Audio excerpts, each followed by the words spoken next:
Me llamó mucho la atención que uno cuando lee sobre asentamientos irregulares, es decir, invasiones, barrios piratas, como se dicen acá, aunque vamos a ver que es un poco distinto, digamos, eso está muy asociado a migraciones, generalmente a migraciones rural-urbanas o algún desastre natural.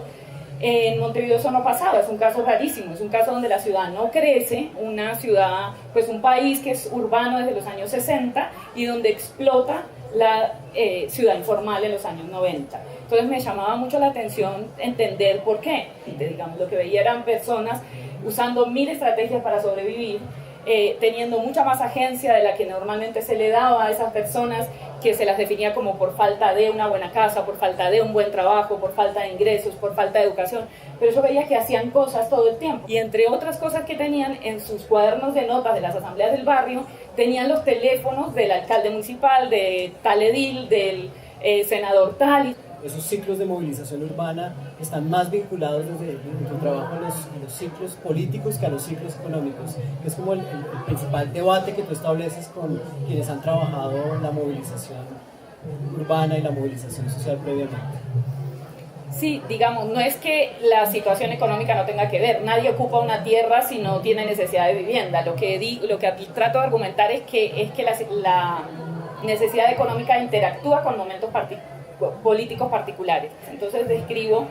no me acuerdo ahora si es el capítulo 3 o el 4, una movilización particular de los más olvidados de la ciudad, de esos que eran recolectores, de los que criaban cerdos, de los más marginados, que se llaman en Montevideo cantegriles, y se llaman cantegriles, y esa historia es linda, porque el club más exclusivo, como si les dijera Los Lagartos, pero de Punta del Este, o sea, de Cartagena, se llama Cantegril Country Club. Y alguien, digamos, en los años 60 le puso, estamos acá en el Cantegril Regios. Estos, que eran los más improbables de movilizarse, a la salida de la dictadura, cuando la dictadura en Uruguay es del 73 al 84. En el año 80 hay un plebiscito que le dice no se sigue la dictadura, y ahí se empiezan a movilizar. Se movilizan por una amenaza, porque los quieren desalojar. En las dictaduras de América Latina, en Brasil, en Chile, en Uruguay, lo que pasó fue que la política fue erradicar los asentamientos informales. Bueno, en Uruguay no es tan claro, no hubo una topadora así de tal magnitud,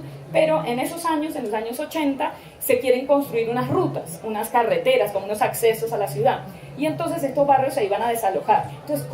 la pregunta es, ¿cómo llegan estos pobres urbanos olvidados de la ciudad a estar en esas negociaciones del fin de la dictadura? Muy improbable, yo le llamo ahí la movilización improbable.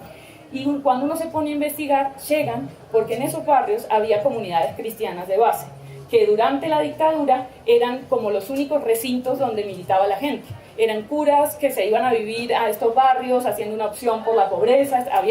muchos habían venido a Medellín, a los concilios, ¿sí? Era una opción de la iglesia por la pobreza, se iban a vivir ahí y por supuesto empezaban a transmitir estrategias de organización, y cuando se vieron amenazados, estos curas y activistas de izquierda en general, estudiantes como muchos de ustedes, que no veían lugar de participación en otros partidos políticos o en otras organizaciones, empiezan a ayudarlos a organizarse. Obviamente la mayoría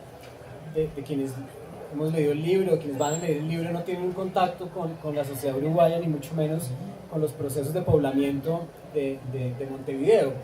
Pero sin duda uno no deja de pensar, o yo no dejé de pensar en posibles analogías que se pueden establecer entre el proceso que María José explora con mucha profundidad para el caso de Montevideo y el caso colombiano, o el mismo caso de Bogotá. Hay una suerte de capítulo en el que, no porque yo esté citado en el capítulo, sino porque es como el capítulo colombiano, el capítulo bogotano del libro de María José, que es el último, en donde el tema del clientelismo, yo me sentí muy contento porque las discusiones sobre clientelismo salieron de las 4 paredes en donde estuvieron durante tanto tiempo, pues porque con eso Majo le da una proyección más allá del caso colombiano. Pero quisiera que nos hablaras justamente de esas posibles similitudes y diferencias,